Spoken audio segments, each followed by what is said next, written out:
everyone, and welcome to Beyond the Workspace Moving Forward with Accelerate. I am Bianca Cruz, the General Manager of Accelerate, and I am joined by Miko Baranda and Carlo Coronel, two of the founders of Accelerate. And we will be discussing how Accelerate is moving forward with the pandemic and how we've adjusted to the new normal. So, of course, Miko and Carlo, we've been together from the start of this pandemic. But um, I believe, I think the audience would like to hear your thoughts on your thoughts and reactions on how you saw the pandemic and um, how you thought we would initially adjust to the lockdowns when it all happened.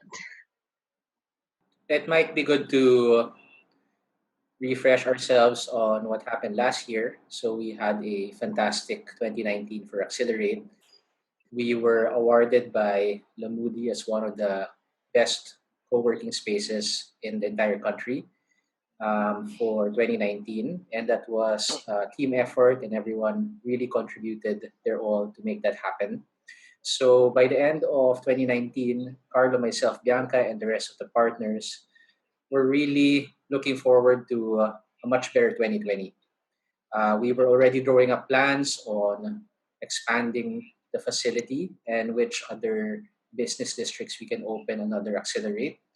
We were also looking into developing our relationship with the FINMA group, which is our partner in our Rockwell Center, to do more, not just flexible workspace, but go into other industries that are similar in nature. So co-living was one of those things that we were planning to uh, develop for 2020. So, and come 6 months ago, when the pandemic happened in March, no one was prepared for it. Definitely, we were caught off guard with what's happening. I remember the first days of the lockdown, we were talking to other operators ourselves, finding out from them what strategy they had in mind. Are they closing? Are they informing their clients that we will be closed for a few days? Some have even as far as a week. And at the time, the lockdown was uncertain on, at least in our part, we felt that it was just going to be a few weeks before we reopen. It was we weren't really prepared for something like that, and the best way for us to cope with it was really to understand, number one, our operations thoroughly, understand our tenants and how they operate. And third is to be able to be humble enough to ask questions, especially to operators that are in friends operators that are our friends as well in the industry, to collaborate and share what direction they're going into. So it's still been a learning process, even though it's been 7 months into the entire pandemic. Uh, Plans have been changed several times, and several times might be an understatement. But I think the reason for changing is also healthy because we are adapting to the environment. And with the help of Bianca, Carlo, and the rest of the auxiliary team, today we're happy to say that we're still here. Of course, our business has been impacted, but we are here to make sure that we're able to survive this crisis, and hopefully our plans of expanding will be in the near future still be there. Yeah, remembering the first few weeks of the lockdown, I remember it was so dynamic. Every day it was constantly changing. So we had to really meet every day in the group, and technology really played a vital role in making sure that we're able to, collectively gather all opinions and gather all sides to make sure that we're able to arrive, at the right decision. And it was hard for us, just like what Pico said. It's the first time that it ever happened to us. I think all industries and all businesses were affected by this. So it was really a first time to really experience this type of situation. So we didn't have any models, or we didn't have any company that we could copy or um, line our processes and what we're about to do. So we had to really regroup every day to make sure that we have to arrive at the right decision at a very quick speed. And technology really played a vital role with Zoom and Google Meets. It was a very we had some debates for some aspects of our processes, but at the end of the day, as long as we gather together and we gather all thoughts and ideas, we're able to collectively make the right decision at that given time. Just to add to that, actually, I think most people really thought that it would just last for the entire time of the lockdown, and people were really looking forward to, lifting the lockdown or easing the lockdown. I myself was looking at it at something as a 1 month thing, and then after everything will be back to normal. It really took time, for me at least, to kind of let it sink in that just because there won't be a lockdown doesn't mean that COVID-19 isn't around anymore, and it's not something that you get rid of in just 30 days. And to be honest, that kind of Yeah. stuck with me, or I finally found a way to accept it towards maybe month 2, month 3 now of the lockdown, and that's just where it all hit, and kind of um made me think about how to really approach this new normal that everyone has been talking about. So maybe you can dive deeper And I into. remember during that time, yeah, Yeah, go. yeah, I remember during that time, every week we would have a different mindset. We would plan every week, not for the next month or the next few months, because even the government was not helping, because they would announce the lockdowns like a day before. We had Yeah. to really make sure that we're able to attack each scenario efficiently. So that was really a challenging time for us at the very beginning. Looking back now, so just to give everyone an idea of how we were meeting back then and how we were making decisions, we took it at 2 weeks at a time to kind of like, we just really need to plan for the next weeks, and then after that, plan again for the next 2 weeks. So looking back now, do you think that we did it right, or would you have planned it any better, or thought that we could have done planning or done things differently? Go ahead. Personally, there were a lot of mistakes made during the decision making in the lockdown, but a lot of those mistakes has led us to also good decisions. So without those wrongdoings, we wouldn't be able to understand in full the magnitude of the pandemic and how it affects our clients, our team, and overall the Accelerate community and just the group per se. So definitely there are things that could have been done better, and hopefully this gives us we're now a little bit more we're now wiser when this in the next when the next pandemic happens, even though this one is still ongoing. But we need to also be mindful and really understand the mistakes, why those mistakes were committed in the first place. What was the decision making behind it for us to make those choices? Was it the speed of things, making a decision quickly so that it could be executed without really having a debate or a dialogue amongst each other? So those are things I think many people can learn from personally, or even now professionally, is to be very intentional when you make choices, as it has a ripple effect in many of the other decisions you'll be making later on. Yeah, just to add to that, no, Yeah, I think at the very start of this lockdowns or this crisis, we weren't really forecasting 2 weeks ahead. I think we were forecasting every single week what would happen. At the very start, we were some sort of tiptoeing different scenarios. And looking back, I think from the very beginning, it would have been nicer if we had some sort of plan, like 1 month in the lockdown, or 2 weeks in. I think we were approaching it on a weekly basis because of the dynamism of the situation.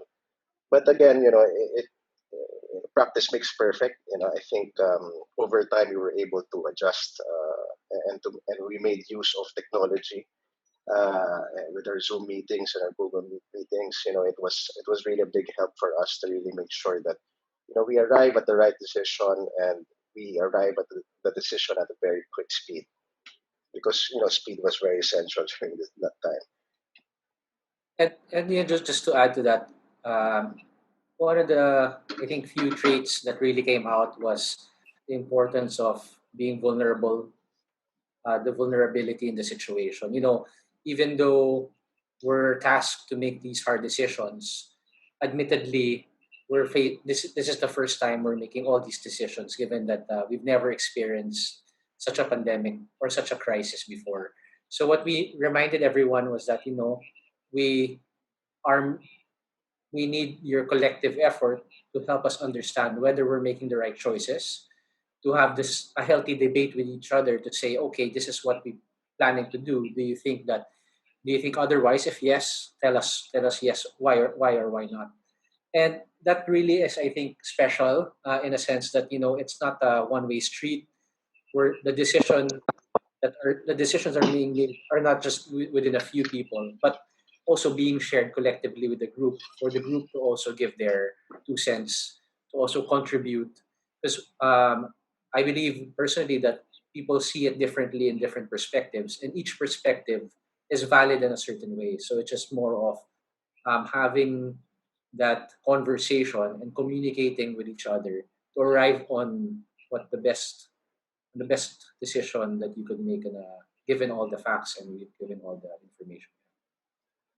I think being vulnerable also applies to how we speak to our clients. And over the last few months, you both have actually been very hands on with helping us talk to clients that we already have, and also when it comes to maybe negotiating with prospect clients that are looking at getting a serviced office.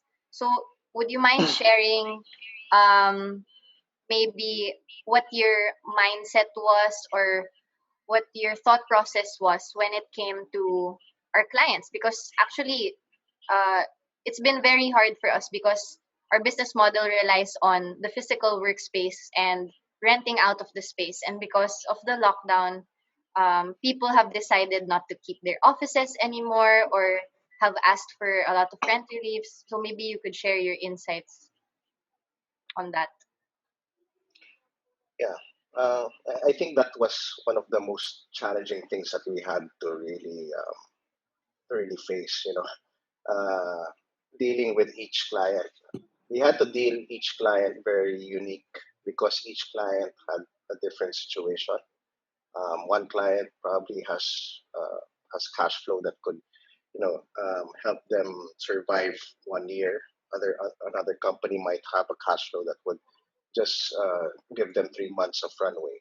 So we had to really make sure that each client, we had to deal and attack it in a very unique way, and we had to really be sensitive about their situation. And what's nice about our situation is that we see both sides of the story.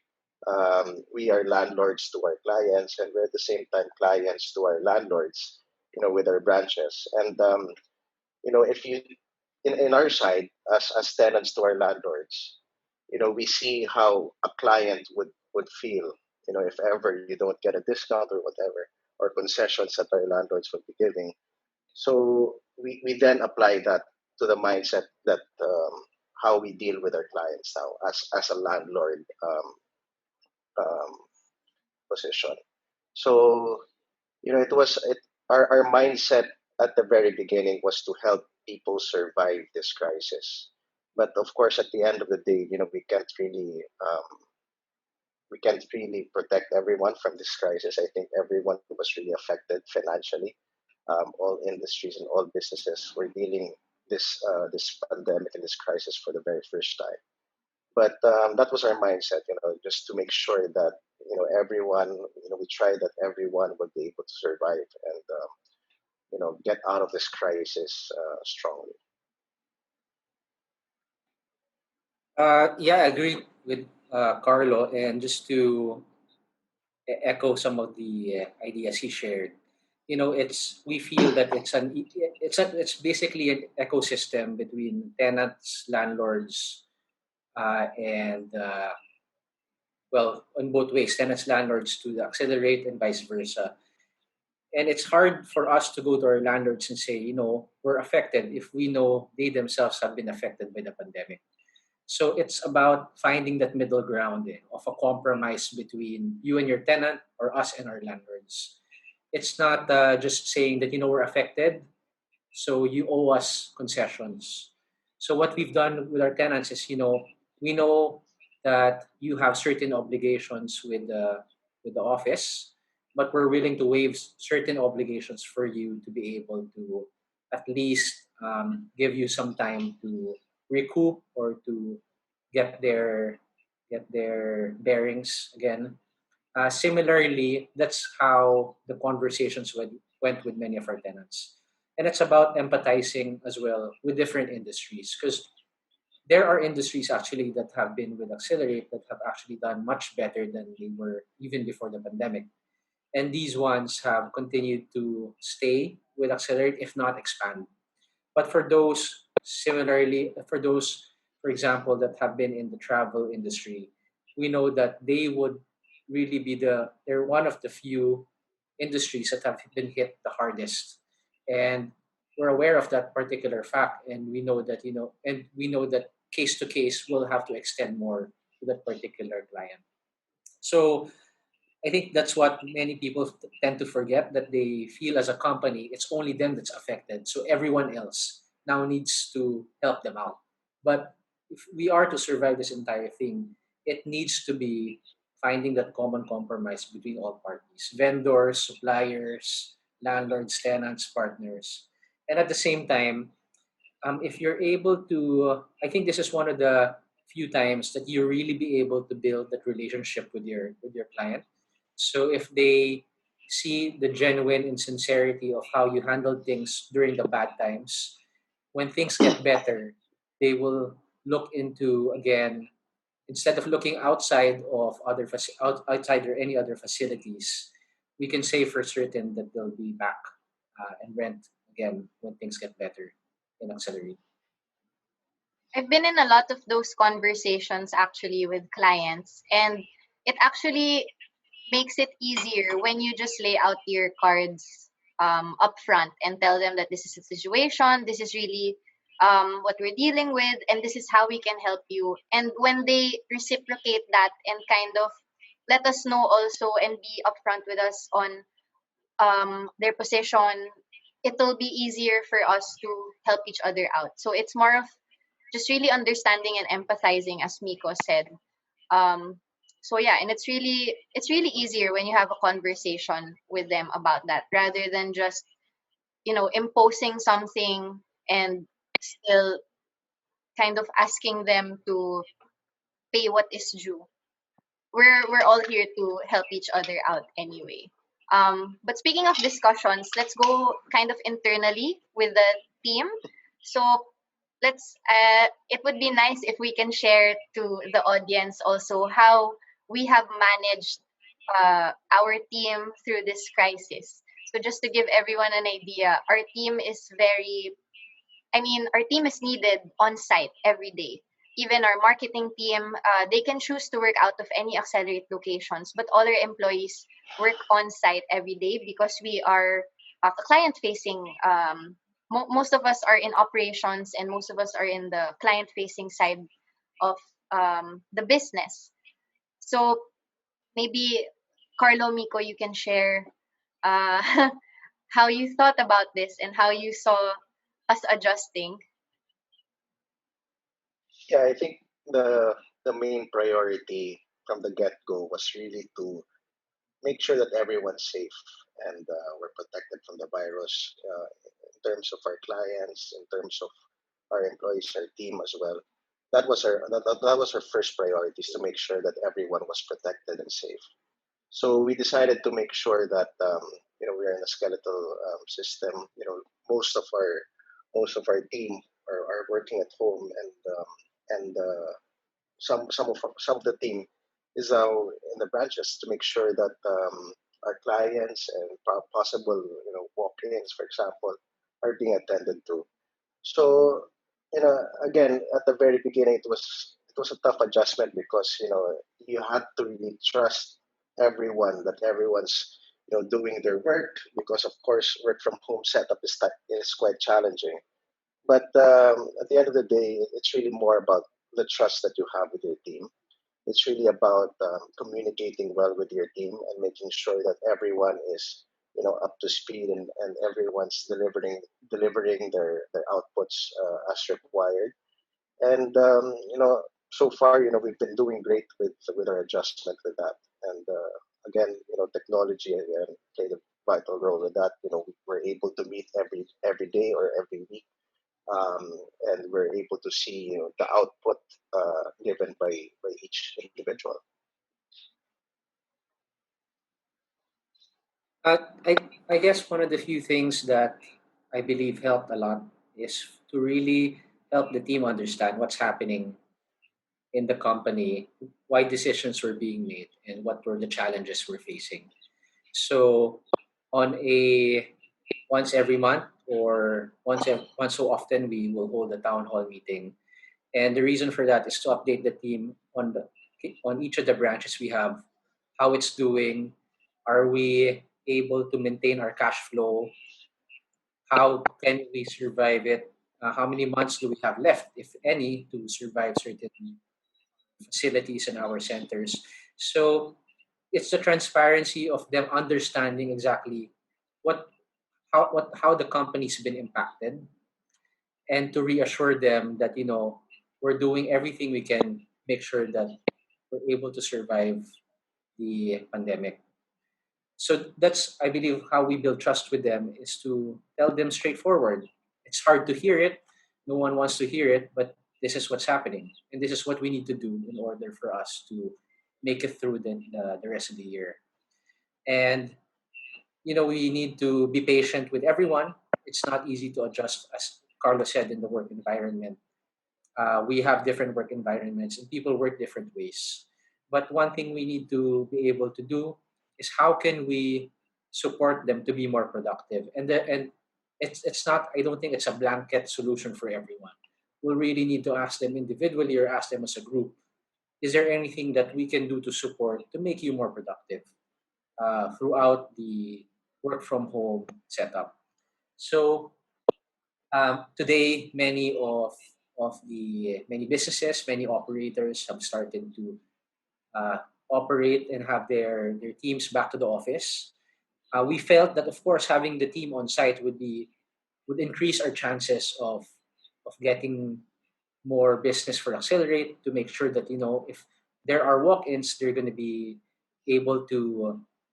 The chances of closing those walk-ins would be much higher if having a team to support those inspections uh, this time. But you know, even though we felt that that could really make an impact, we still decided people should still be working from home, and we're not forcing anyone to go to the office. But again, we need to maximize the technology we have to be able to execute the same way.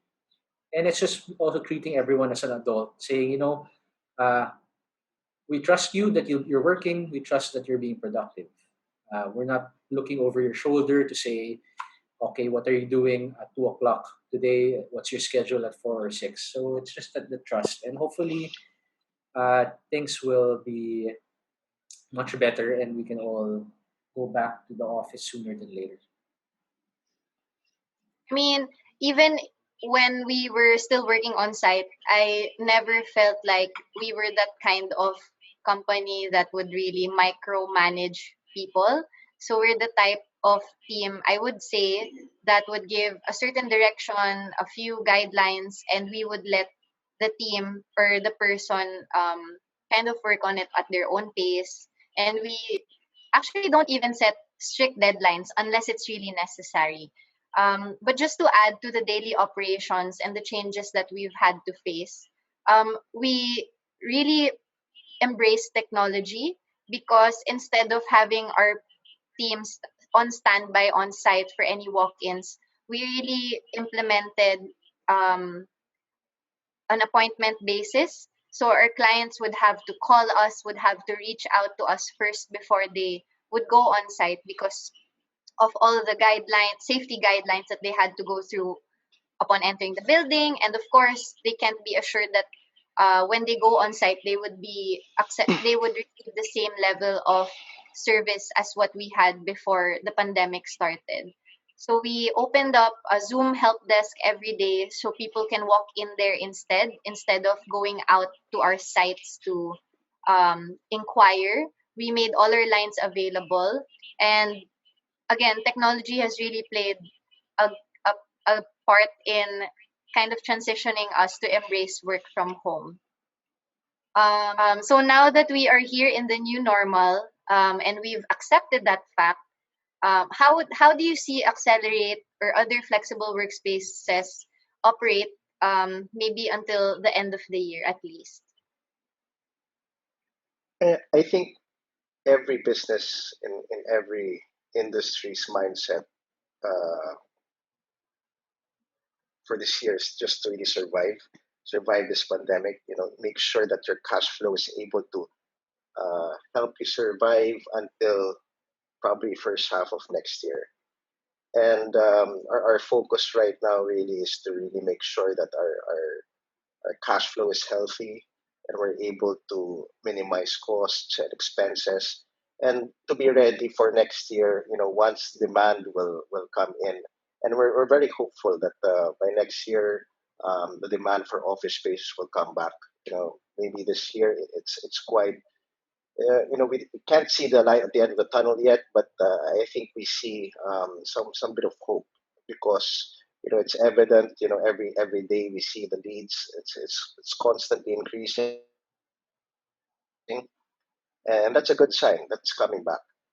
But I think the mindset for every business right now is really to survive, and you have to make sure that your cash flow is intact, uh, that you're able to reach until probably first half of next year. Once the vaccine is out and deployed to people already.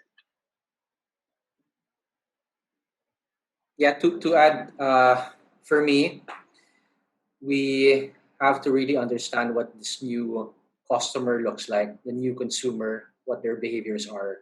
We can't get stuck in the past and say the same clients we had before will be the same clients in the future.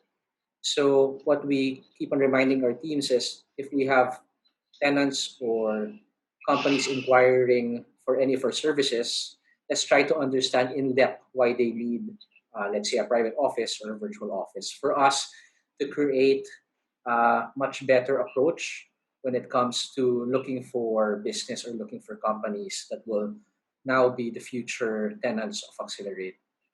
Second is apart from just keeping your ear on the ground and looking at what trends are happening, we also need to be able to the root word being flexible, be flexible with the services we have.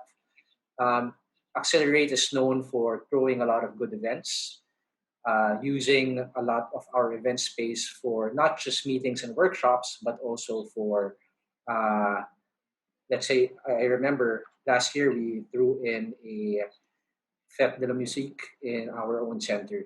And now it's been looking I mean, the future looks bleak to have events or have large gatherings. And we have to be flexible enough to repurpose a lot of these spaces in being creative in thinking how we can use it differently. So some of our event spaces have now been converted to an office. And for maybe one large office taker to have their own private space. Meeting rooms have been designed in such a way where we say, if you rent a private meeting room from us, we make sure that you yourself feel that it's a safe environment rather than hosting or having a meeting outside in a more public area. So we have to not just reinvent, but at the same time take a look at our services closely and which of those can be retained and which of those needs to be tweaked. Similarly, with a lot of the auxiliary team, some of them now are doing things differently in terms of their job scope. Some of them used to be curator of events or of community engagement, but now, given that there are not that many people in the office, how can we pivot their roles to still be able to contribute value to the business? So, like similarly, we've been actively hosting a lot of these webinars or small virtual sessions to keep people posted on what's happening in Accelerate, and also to give our communities the ability to share their experience during this crisis, and also promote themselves, and have everyone help each other out. So that's we believe we just need to stay vigilant. uh, Instead of being reactive, we need to stay relevant.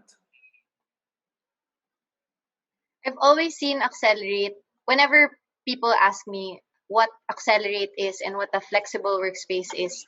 The easiest explanation for me is to tell them that we are a solution for people who work from home, or instead of working from coffee shops, we can provide that conducive workplace really for companies to start their business at a fraction of the cost. And they don't need to cash out heavy deposits and the like, and thus the keyword flexible workspace.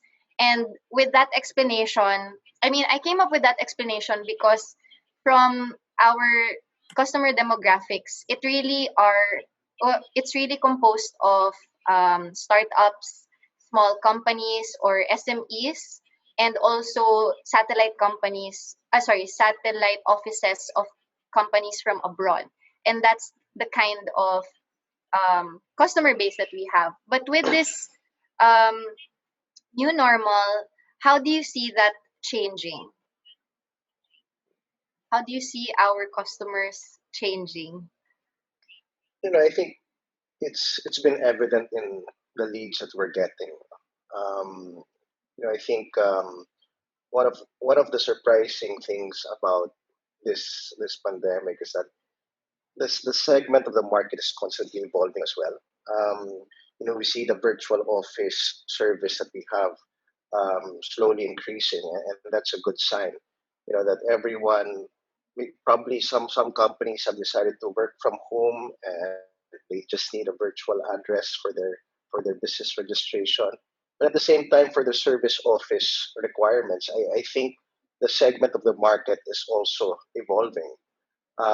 Before it was more of startup companies. Now probably it would be bigger companies that are trying to downsize and to lower their expenses, to lower their square footage of office currently. So they'll decide to go to a flexible workspace just like ours, just to make sure that they minimize costs. So we see these patterns evolving constantly, and we see that in the quality of fleets that we get and the type of fleets that we get. And yeah, I think we see the shift already um, applying right now. From probably startup companies, it would probably be bigger companies trying to downsize their offices and trying to minimize costs as well. Yeah, I mean, a lot of companies today are trying to recalibrate again their workspace strategy. They're it's blank canvas today, saying, what works for our company. Should we implement a work from home indefinitely? Should work from home be part of our maybe be giving it once every week? So people are now starting to recalibrate, re-strategize how that looks like.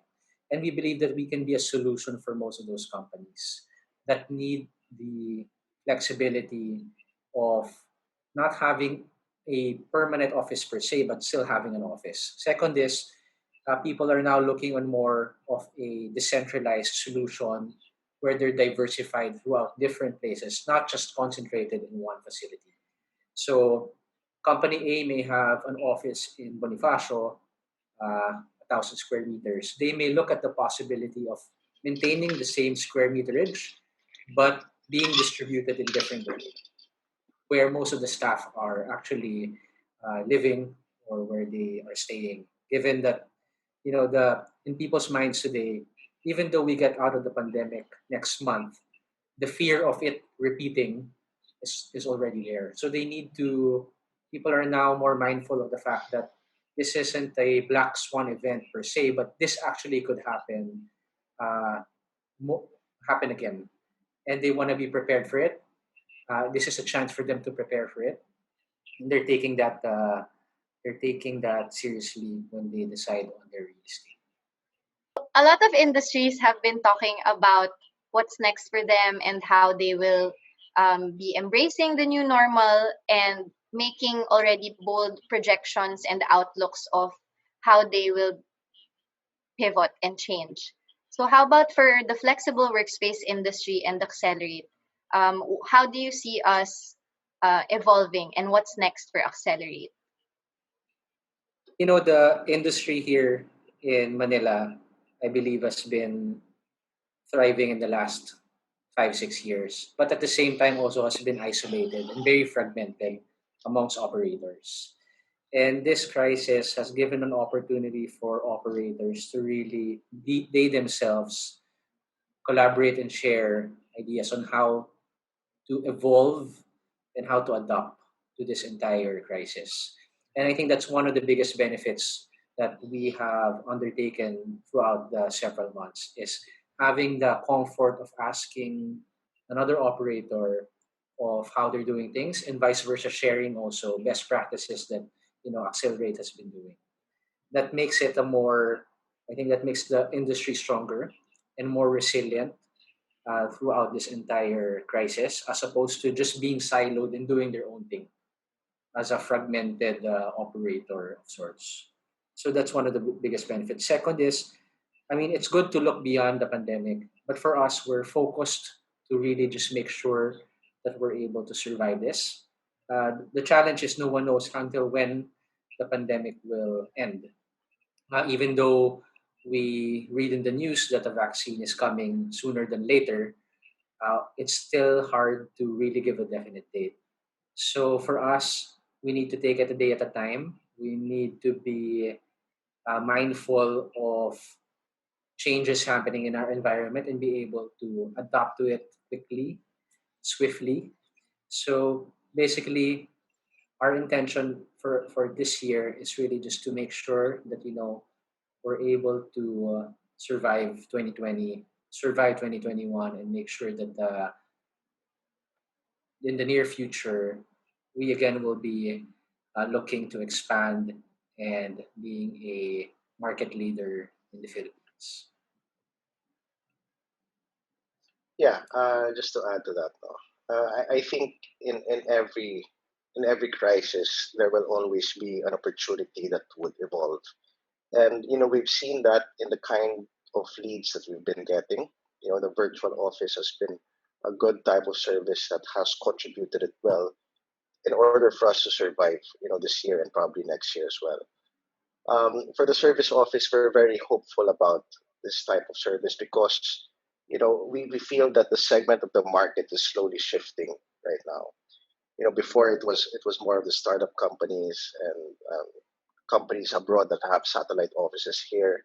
Now I think the segment of the market is widening. We feel that big businesses that are trying to downsize and try to foresee what will happen in the future and try to prepare for the future will tend to lean towards a flexible workspace rather than having a long-term lease with a developer or a building. They would need to have ample cash flow to in order for them to fit out their space. in a flexible workspace, it's really about the flexibility of just moving in and just plugging in your office there and your employees there and start your operations. So I think with this type of crisis, it has evolved to several opportunities for us. And just like any difficult times, there will always be a light at the end of the tunnel. Maybe right now we don't see the light yet, but we see some bit of hope with the leads that we're getting. Traffic is accumulating outside already, which is a good sign that the economy is slowly coming into play. And hopefully, once we're able to flatten the curve, and once we have a vaccine, we'll be back. We'll be back strong, and we'll be able to bounce back from this. Thank you for those optimistic words of wisdom and a positive outlook for Accelerate and the whole industry. Before I let you go, would you like to say your last few words? Well, first of all, thank you for this opportunity for us to really share, our experiences and our outlook, for this industry. I think the only thing that we could do right now is to hope for the best. It's a hard time to be pessimistic. We see some bit of hope, with this industry, and I think in all other industries as well. Hopefully to we'll come back on this strongly, and we're able to bounce back from this. And we see a bit of hope, that everything will come back to normal again. Hopefully, a vaccine is out of the way. Probably, probably late this year or probably early next year. We don't know, but as long as we have the confidence to come out and to be carefree about this virus, then I think good things will slowly come back. And we just have to get through this tough time and to really survive this year and probably first half of next year. Yeah, I believe that we just need to really coexist with the virus. We can't be stuck in this moment. We need to keep on moving forward. Uh, I believe some people are waiting for things to be over, but the reality is we need to adapt today on what's happening and we need to adjust to it. We have to be honest with ourselves that uh, this is how things are playing out. What do we do about it? And having good partners like Carlo and Bianca in Accelerate has really helped boost our morale to be optimistic about the future. We encourage our community, our tenants, to also share their experience, share learnings that they had. I'm sure that we can definitely learn more from them, and we're here to listen to them. We're here to make sure that we're able to assist them with anything, whether it be helping them with their business, whether it be referring business to them. And we're hopeful and we're optimistic about how things will play out. Thank you again, Miko and Carlo, for your time and insights. Thank you, guys.